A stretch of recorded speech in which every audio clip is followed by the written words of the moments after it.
Hello बच्चों, good morning, नमस्कार। कैसे हैं आप सभी? उम्मीद करते हैं आप लोग अच्छे होंगे, स्वस्थ होंगे, मस्त होंगे और अपनी पढ़ाई में शानदार तरीके से व्यस्त होंगे।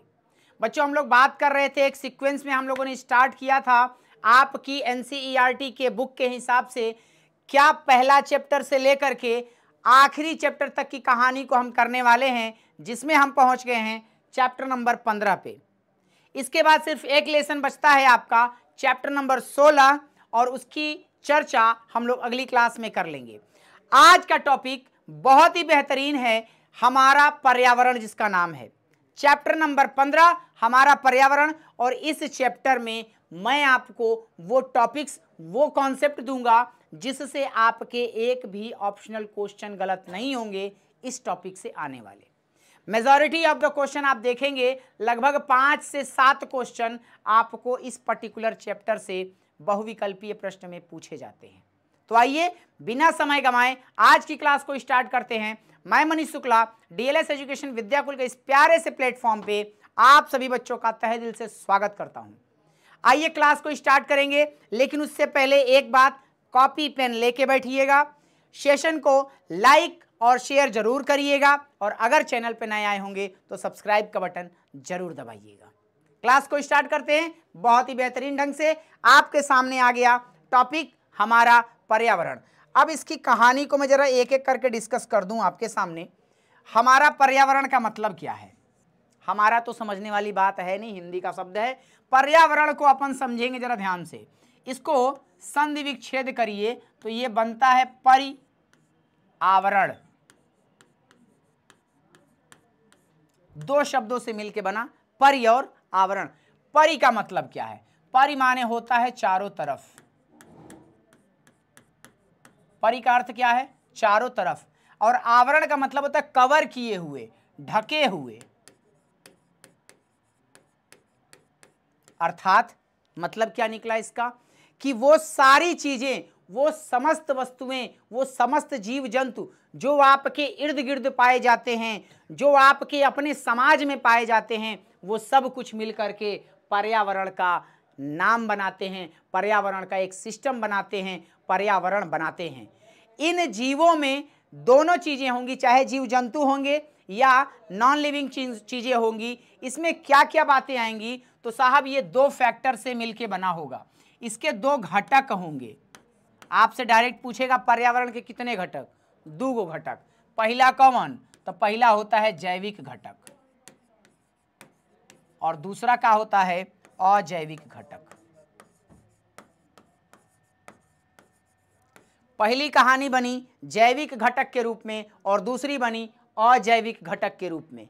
अब अगर मैं कहूं आपसे कि जैविक घटक में कौन कौन सी चीजें आएंगी, तो समस्त सजीव इसमें आ जाएंगे। समस्त सजीव इसमें आएंगे, ठीक है, समस्त सजीव इसमें आ जाएंगे। अजैविक में बहुत सारी निर्जीव चीजें आएंगी, लेकिन उनमें कुछ मैं नाम मेंशन करना चाहूंगा, जैसे ताप हो गया, टेम्परेचर, लाइट हो गया, प्रकाश, वर्षा हो गई, पानी हो गया, नदी हो गया, तालाब हो गया, वायु, मिट्टी, ये सब कुछ नॉन लिविंग चीजें हैं जो कि हमारे पर्यावरण में पाई जाती हैं। अगर मैं जैविक घटक की बात करूं तो मुख्य रूप से इसके 3 कंपोनेंट आपको मिलेंगे, 3 चीजें इसमें मिलेंगी। पहला बोला जाएगा उत्पादक, और उत्पादक में कौन आएंगे? हरे पेड़ पौधे। हरे पौधे मैं लिख दे रहा हूं।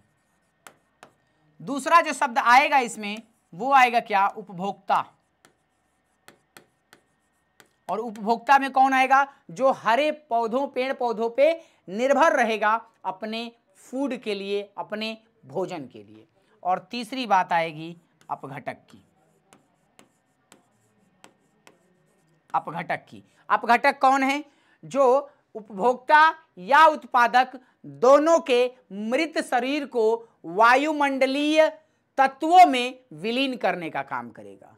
यानी उनकी बॉडी को जो कॉम्प्लेक्स फॉर्म में है, जो जटिल अवस्था में है, उसको सरल फॉर्म में, सरल रूप में बदलने का काम जिसका होता है वो कहलाते हैं अपघटक।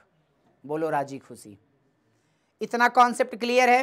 अगर इतनी बात क्लियर है तो कम से कम 3 से 4 नंबर यहीं से हो गया। एक बार फिर से बोल दे रहा हूं, ध्यान से सुनिएगा।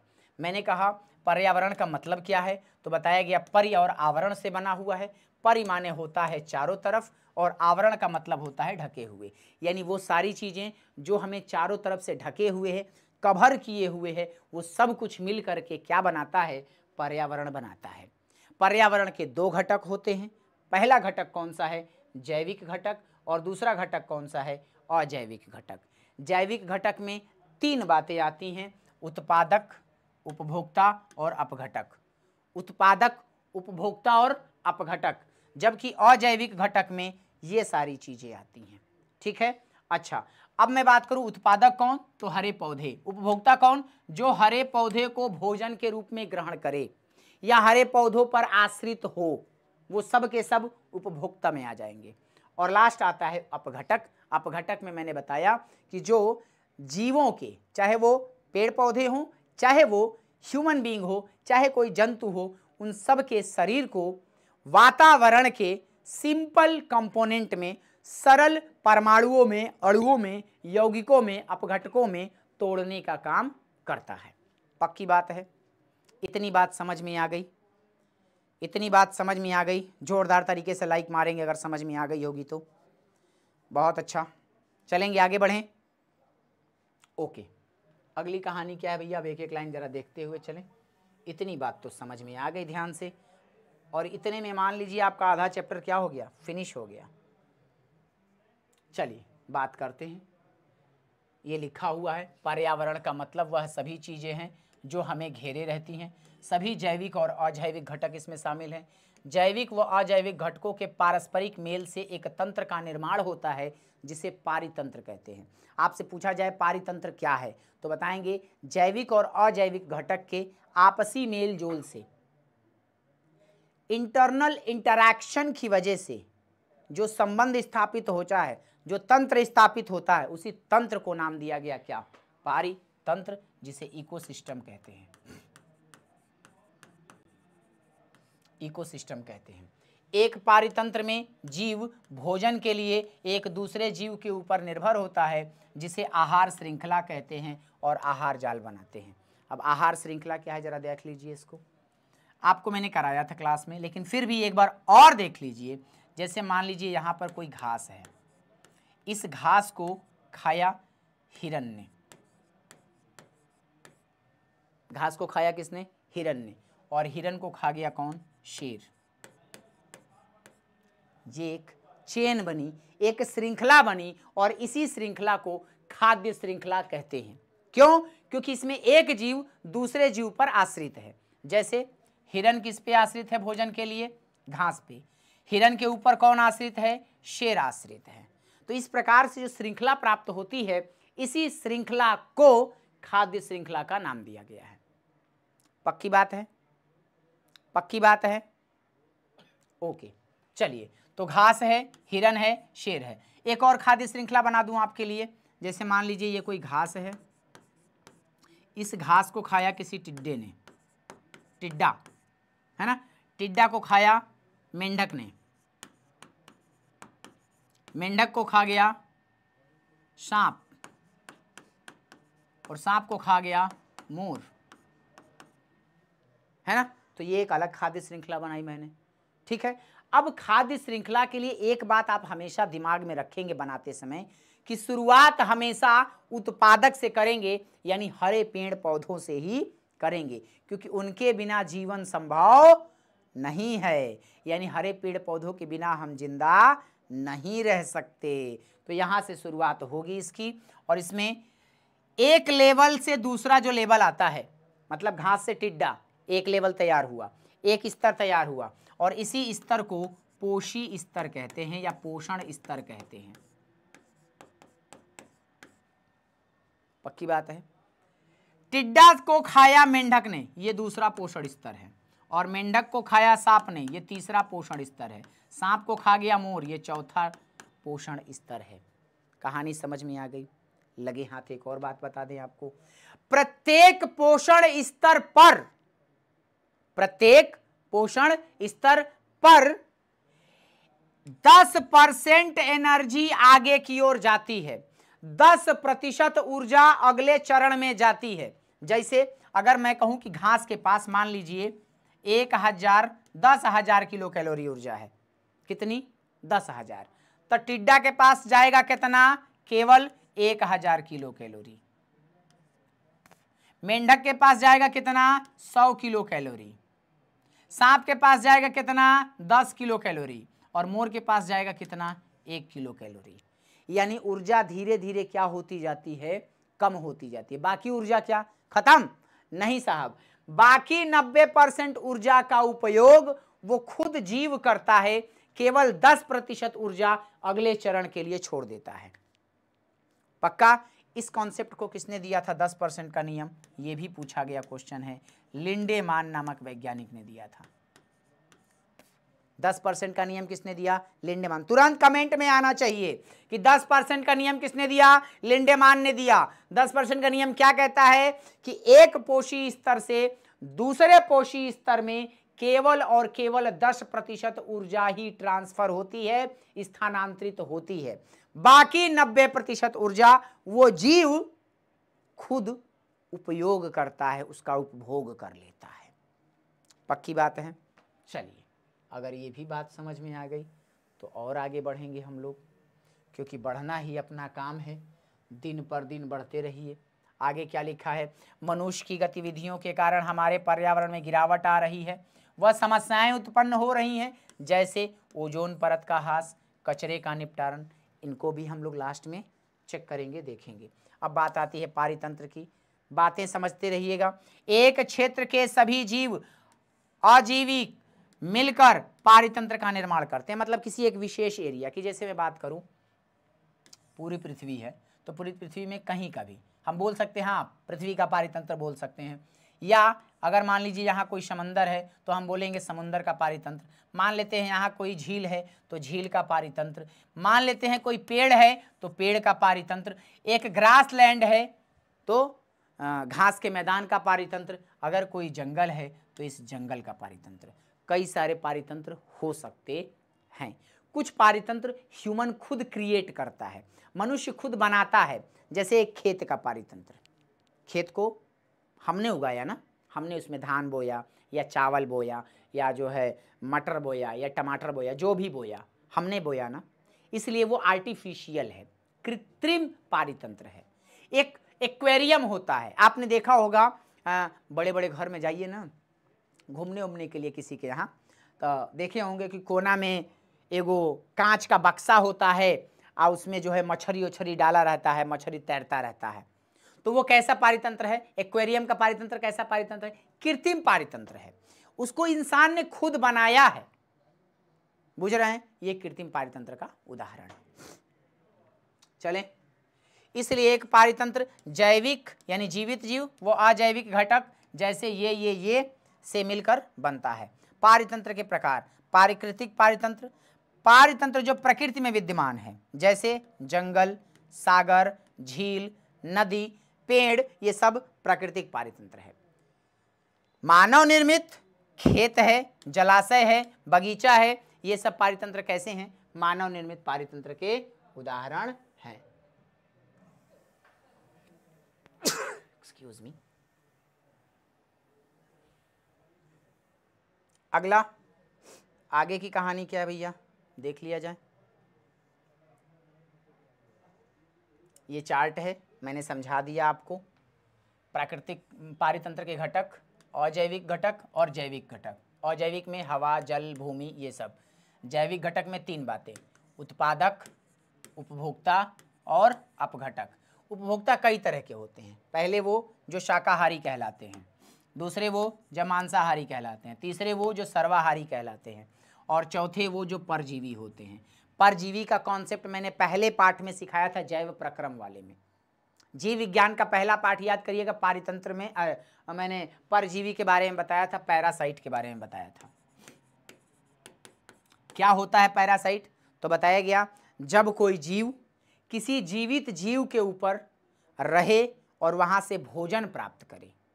जब कोई जीव किसी जीवित जीव के ऊपर रहे और वहां से भोजन प्राप्त करे, साथ ही साथ उसको नुकसान भी पहुंचाए, तो ऐसा जीव जो रह रहा है परजीवी कहलाता है।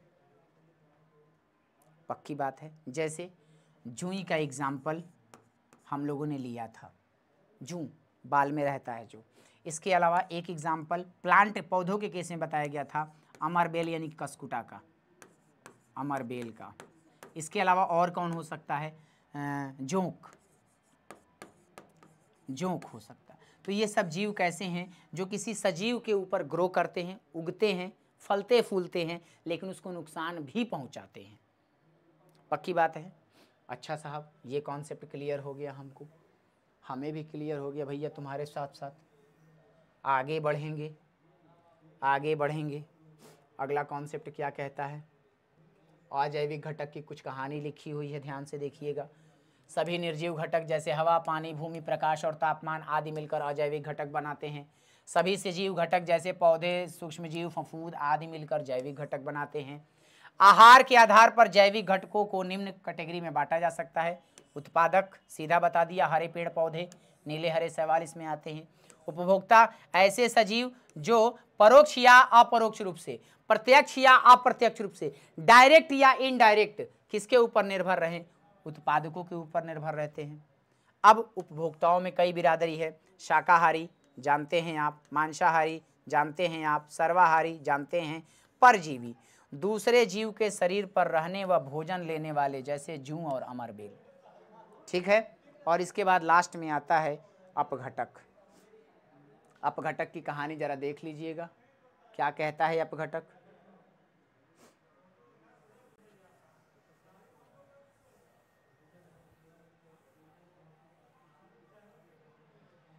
फफूंदी व जीवाणु जो कि मरे हुए जीव व पौधों के जटिल पदार्थों को सरल पदार्थों में विघटित कर देते हैं। इस प्रकार अपघटक स्रोत की भरपाई में मदद करते हैं, है ना। यानी उनको पंच तत्वों में विलीन करने का काम मुख्य रूप से किसका होता है, अपघटक का होता है। आहार श्रृंखला, आहार श्रृंखला एक ऐसी श्रृंखला है जिसमें एक जीव दूसरे जीव को भोजन के रूप में ग्रहण करता है, खाता है। जैसे घास, हिरन, शेर। 1 नंबर की है परिभाषा, पूछी जाएगी, नोट कर लीजिए, पूछी जाएगी, गारंटी देता हूं। अगर क्लास अच्छी लग रही हो तो लाइक जरूर किया करिए। आप लोग लाइक करना भूल जाते हैं, इसलिए मुझे बार बार कहना पड़ता है। ठीक है, लाइक करिए और सारे दोस्तों में शेयर किया करिए। वो देखे ना देखे उसका काम है, आप अपना काम करते रहिए हमारे लिए। ठीक है, ओके, बढ़ेंगे आगे की ओर। एक आहार श्रृंखला में उन जैविक घटकों को जिनमें ऊर्जा का स्थानांतरण होता है पोषी स्तर कहलाता है। यह भी एक परिभाषा 1 नंबर में पूछी जाएगी।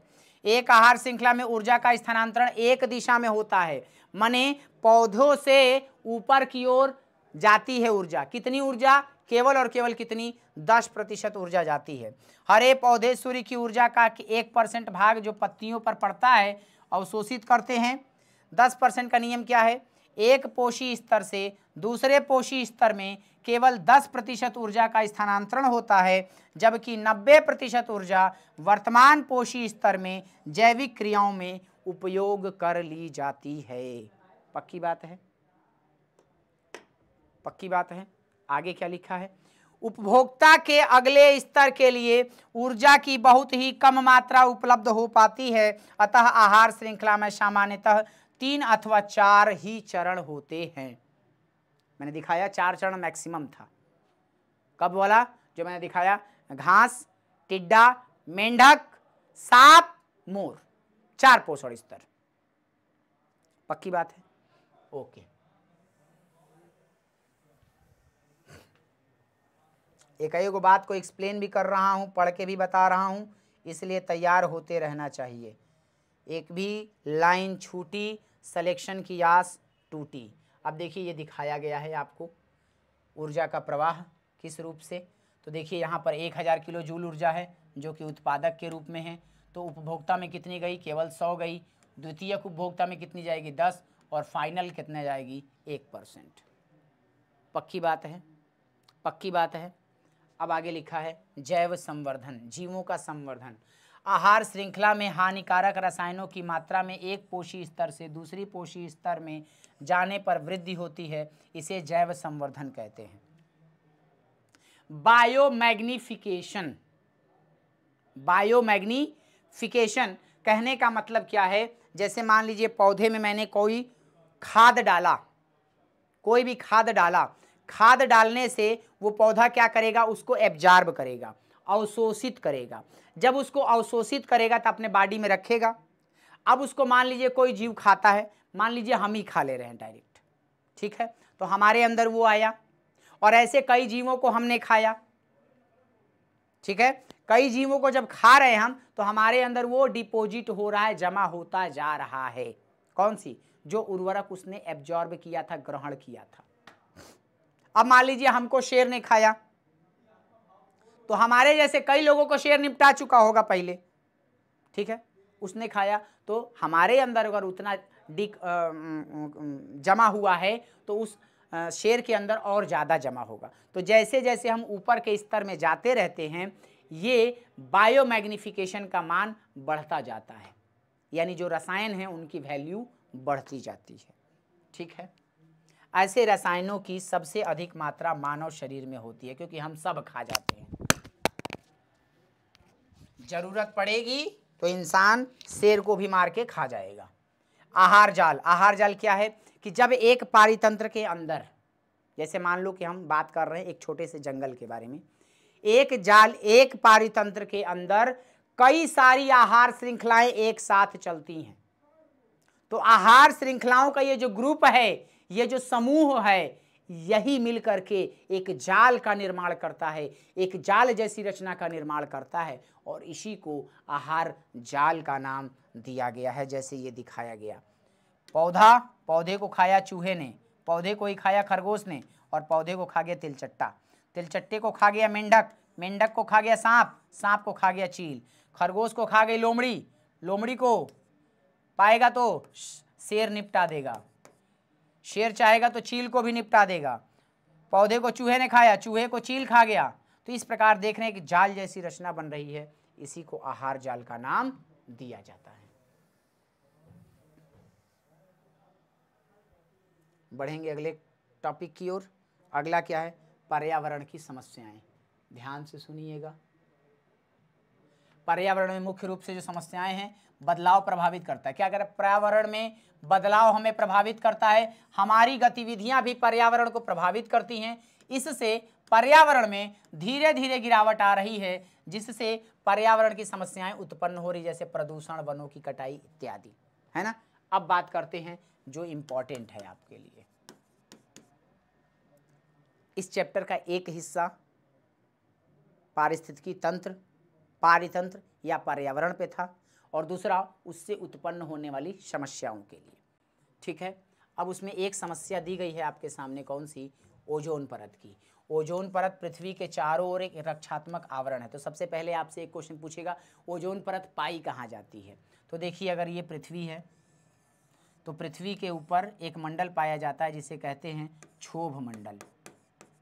कौन सा मंडल है? क्षोभ मंडल। एसएसटी वाली मैम ने पढ़ाया होगा। क्षोभ मंडल के ऊपर एक दूसरी लेयर पाई जाती है जिसे कहते हैं समताप मंडल, और इसी समताप मंडल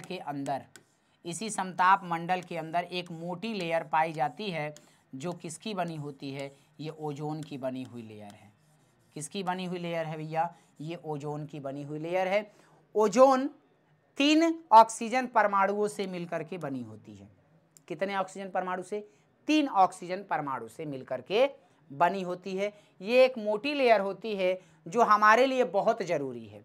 क्यों? क्योंकि इस लेयर पे आने वाली जो सूर्य से अल्ट्रावायलेट रेज हैं, पराबैंगनी किरणें हैं, इन पराबैंगनी किरणों को पृथ्वी तक आने से रोकती है। कौन?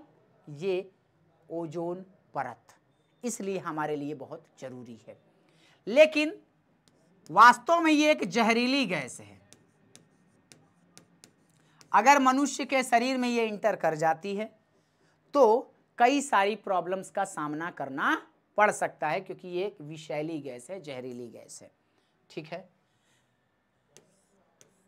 आगे क्या लिखा है, मुख्य रूप से ओजोन परत समताप मंडल में पाई जाती है। हमारे वायुमंडल का, जो कि हमारे वायुमंडल का हिस्सा है, जमीनी स्तर पे ओजोन एक घातक जहर है। सारी बातें बता दी। ओजोन का निर्माण कैसे होता है, तो ऑक्सीजन पे जब पराबैंगनी किरणें पड़ती हैं तो 2 ऑक्सीजन के परमाणु बनते हैं, जो फिर एक ऑक्सीजन अणु से क्रिया करके क्या बना लेता है, ओजोन बना लेता है।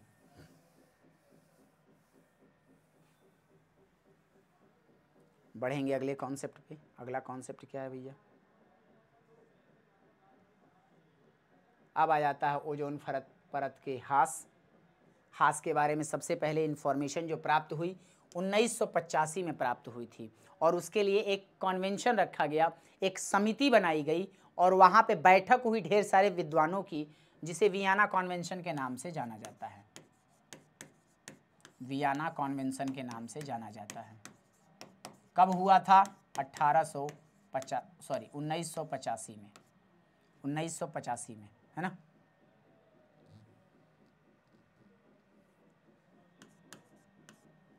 लेकिन ये सक्सेसफुल उतना नहीं रहा जितना इसको होना चाहिए था। अगेन 1987 में 16 सितंबर के दिन एक और बैठक हुई, और वो हुई कहाँ पे, मॉन्ट्रियल शहर में। कहाँ पे हुई, मॉन्ट्रियल शहर में, और इसे मॉन्ट्रियल प्रोटोकॉल के नाम से जाना जाता है। इस बैठक को किस नाम से जाना जाता है, मॉन्ट्रियल प्रोटोकॉल के नाम से जाना जाता है। 16 सितंबर को ये बैठक हुई, किसके लिए हुई, ओजोन परत पे बात करने के लिए हुई। इसीलिए 16 सितंबर के दिन को हम ओजोन दिवस के रूप में मानते हैं, जानते हैं, मनाते हैं। पक्की बात है, पक्की बात है। 16 सितंबर याद रखेंगे सब लोग, 1 नंबर का क्वेश्चन है, ठीक है। ये सक्सेसफुल रहा, मॉन्ट्रियल प्रोटोकॉल सक्सेसफुल रहा, ठीक है। ओजोन की मात्रा इस तीव्रता गिरावट को मुख्य मानव निर्मित रसायन CFC माना जाता है, यानी कि CFC की वजह से ओजोन परत में क्षरण हो रहा है। अब ये CFC जो है ये कहाँ से निकलती है, तो जितने भी शीतलक हैं, शीतलक मतलब ठंडा करने वाली चीज़ें, जैसे AC हो गया, फ्रिज हो गया, स्प्रे हो गया। स्प्रे मतलब जो बॉडी स्प्रे मारा जाता है, सेंट, परफ्यूम, वो भी ठंडा प्रोवाइड करता है, उससे भी। इसके अलावा जो अग्निशामक यंत्र होते हैं, आपने देखा होगा हॉस्पिटल वगैरह में देखा होगा आप लोगों ने, एक लाल रंग का ऐसा होता है सिलेंडर टाइप का, और उसमें एक पाइप लगी होती है, उसे अग्निशामक यंत्र कहते हैं, आग बुझाने के काम आता है, उसमें भी ये पाया जाता है, ठीक है। कहाँ से निकलती है, शीतलन एवं अग्निशमन के लिए किया जाता है। 1987 में संयुक्त राष्ट्र पर्यावरण कार्यक्रम UNEP में सर्वानुमति बनी कि CFC के उत्पादन को 1986 के स्तर पर ही सीमित रखा जाए।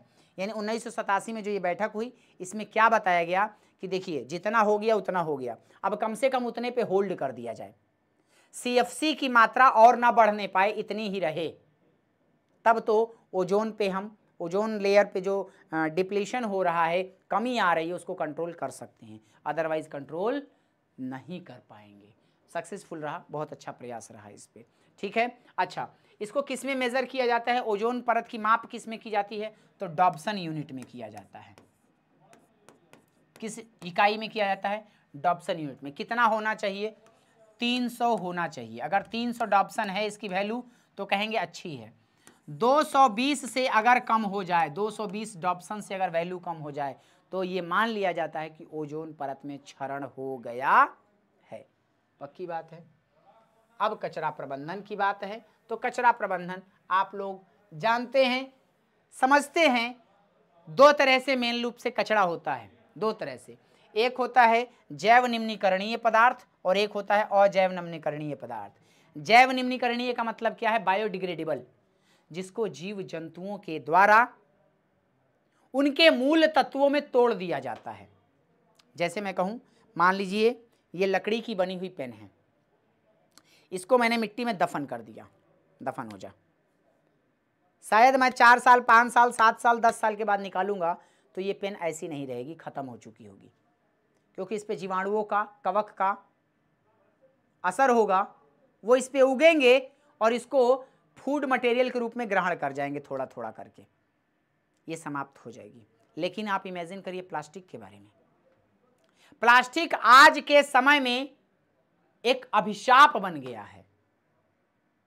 कहने का तात्पर्य क्या है कि प्लास्टिक की वजह से हम देखते हैं कि ढेर सारी चीज़ें ऐसी हैं जो इनसे दिक्कत प्रदान हो रही है, दिक्कत हो रही है। आपने सुना होगा इस चीज़ को कि प्लास्टिक का प्रबंधन सबसे बड़ा प्रबंधन है आजकल।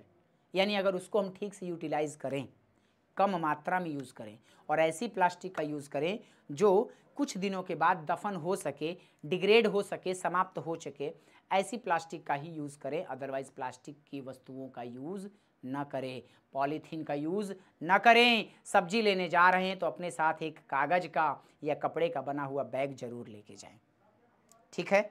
अच्छा, इनके लिए कचरा प्रबंधन के लिए एक 3C का नियम दिया गया था। वो 3 R के नियम दिए गए थे। वो 3 R के नियम आपको याद रखने हैं। 3R कॉन्सेप्ट जो कि वैज्ञानिकों के द्वारा दिया गया था। क्या है? सबसे पहला रिड्यूस का मतलब जितना ज़्यादा यूज़ करते हैं उसका यूज कम करना शुरू कर दें। फिर दूसरा कॉन्सेप्ट आया रिसाइकिल का मतलब ऐसी चीज़ों का ही हम इस्तेमाल करें जिनको हम बदल बदल के बार बार यूज कर सकते हैं।